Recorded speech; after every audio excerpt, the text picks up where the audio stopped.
So imagine this. You're in serious, chronic pain. You go to the doctor, and they give you a choice. You can get a bunch of steroid injections, or you can take an 8-week course in mindfulness meditation. I mean, that was a real choice a patient named Jane had to make, and she actually chose mindfulness. That one decision didn't just help her with her pain, it opened a door to an ancient philosophy that's being completely reimagined for our world today. And Jane's story? It's the perfect way to dive into what we're talking about today, secular Buddhism. We're going to explore how this really powerful rethinking of an ancient philosophy is offering brand new tools for our very modern and, yes, sometimes very painful world. All right, so here's our roadmap. First, we'll look at how Buddhism is adapting to modern life. Then, we'll get into a pretty radical idea about rewriting its core operating system. From there, we'll see how that changes some of its most fundamental teachings. And then, this is cool, we'll apply it to the world of artificial intelligence. We'll wrap it all up with a question that really gets to the heart of what any philosophy is even for. Okay, first up, Buddhism meets modernity. And this really gets right to the core issue, doesn't it? Can we take these incredibly helpful ancient practices, like mindfulness, and make them work for us today without necessarily signing up for all the ancient beliefs that came along with them? What happened to Jane at that pain clinic? That wasn't some one-off thing. It's part of a huge global trend. These Buddhist practices are popping up way outside of their traditional settings. You see them in healthcare, in psychology, even in corporate wellness programs. And this whole movement actually has a name. It's called Buddhist modernism. So what exactly is Buddhist modernism? Well, at its heart, it's a kind of reformulation. It takes this huge body of Buddhist thought and kind of dials down the focus on things like cosmology, the maps of different heavens and hells and rebirth, and metaphysics. Instead, it turns up the volume on ideas that click a little more with our modern scientific minds, things like rationality, psychology, and practical tools for this life. But of course, this raises a massive question, a question that the scholar and former monk Stephen Batchelor has spent his whole life thinking about. Can you really call it Buddhism if you don't buy into the core ideas like karma and the cycle of rebirth? The very system of salvation in ancient India. If you take those beliefs out, does the whole thing just fall apart? And that leads us right into our second section, rewriting the operating system. Because Batchelor's answer to that question is not just, yes, you can, but that we actually need a fundamental update. He calls it Buddhism 2.0. I absolutely love the analogy Batchelor uses for this. He says to think of all the different traditional schools, Zen, Tibetan, Theravada, as different kinds of software. They're like Word or Photoshop or a video game. They all look and feel different on the surface, but underneath, they're all running on the exact same operating system.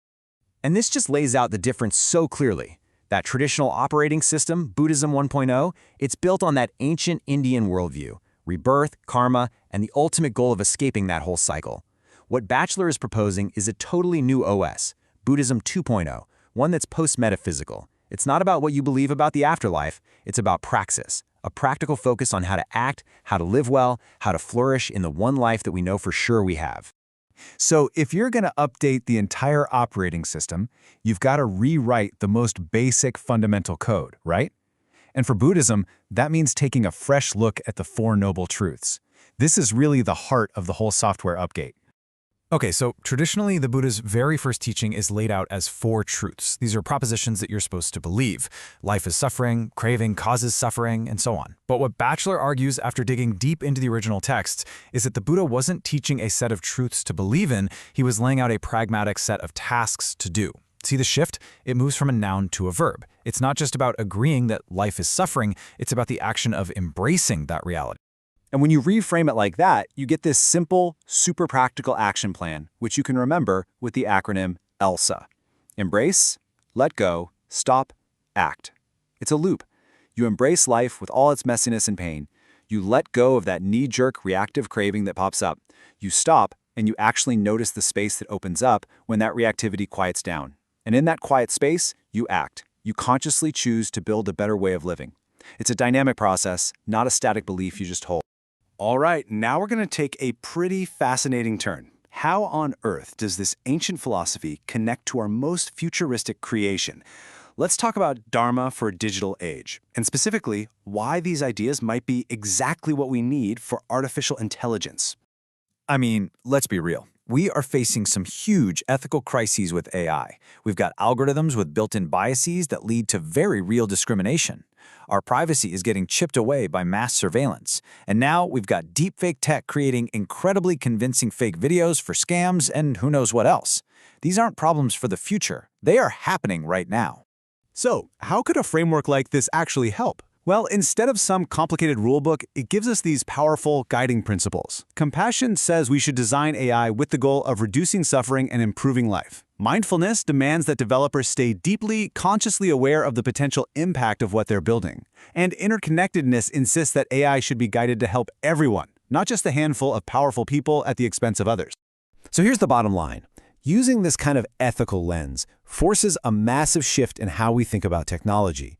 The whole conversation moves away from the purely technical question of can we build it, to the much deeper, much more important ethical question, how will this affect everyone and everything it touches?